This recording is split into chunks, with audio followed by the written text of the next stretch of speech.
Cet exemple traite du cas où le frottement est utile. Il est choisi également parce qu'il nous permet de montrer que l'adage disant que qui peut le plus peut le moins n'est pas toujours vrai. La pince pantographe est un outillage bien connu qui permet de soulever par adhérence des parallélépipèdes. On va s'intéresser au comportement de cet outillage et de l'influence du coefficient de frottement entre les morts 6 et la pièce. À noter que cet exemple sera traité également dans la playlist consacrée au calcul énergétique avec frottement. La principale difficulté est de trouver le chemin de résolution. Si on isole 2 et 3, on constate que ces pièces sont soumises à deux forces. On en déduit donc leur direction. Si on isole l'ensemble et qu'on néglige le poids de la pince par rapport à la charge, on a également un solide soumis à deux forces, et on connaît alors A de 1 sur l'axe A. Si on isole cet axe, on constate qu'il est soumis à trois forces concurrentes qu'on calcule facilement. On en déduit alors complètement les forces en B et C. Si on isole l'axe D, il est soumis à deux forces directement opposées dont on ne connaît pas la direction. Par contre, on peut observer que la pince est symétrique en dimension et en chargement, puisque P passe par D. Donc D de 4 sur D et D de 5 sur D sont symétriques. On en déduit que la direction des forces en D est horizontale.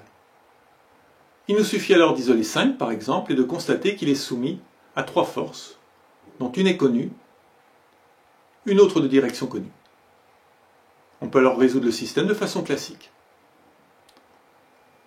Traduisons tout cela sur une esquisse paramétrée et étudions l'évolution des forces dans les liaisons et la condition de non-glissement de la pièce par rapport aux morts quand on fait varier la taille de la pièce.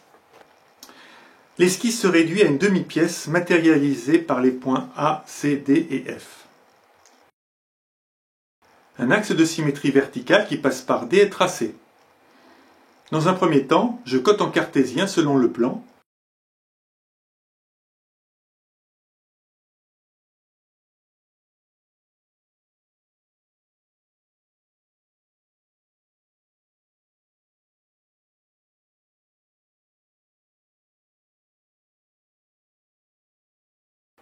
Puis je supprime cette cotation pour la remplacer par une cotation ne déformant pas les pièces.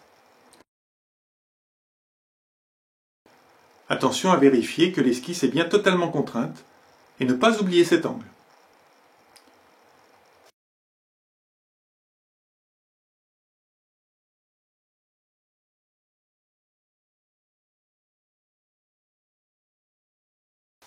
Je trace directement le dynamique de la pièce 5.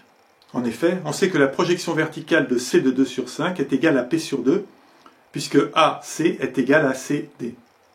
Il n'est donc pas nécessaire de calculer le dynamique de l'axe A.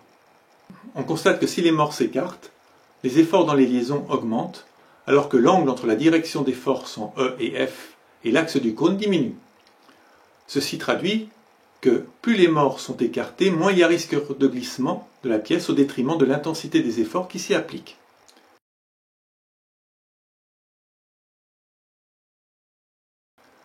Si on diminue la distance des morts, on augmente cet angle, ce qui peut provoquer le glissement de la pièce, si cet angle est supérieur à l'angle de frottement. Autrement dit, une petite pièce a plus de chances de glisser qu'une grande, et ce, indépendamment du poids de la pièce. L'adage disant que qui peut le plus peut le moins ne s'applique pas dans ce cas. On constate là encore qu'une étude graphique est simple et efficace au vu des résultats et des conclusions qu'on en tire. On constate également que ce type de pince est dangereux, parce qu'effectivement, plus la pièce sera faible en dimension, plus le risque de glissement sera important. Il est donc important de prévoir une sécurité sur ce type de pince. Vous pouvez étudier à titre d'exercice la pince à écrevisse, et vous constaterez que c'est l'inverse qu'il se produit en matière de non-glissement de la pièce.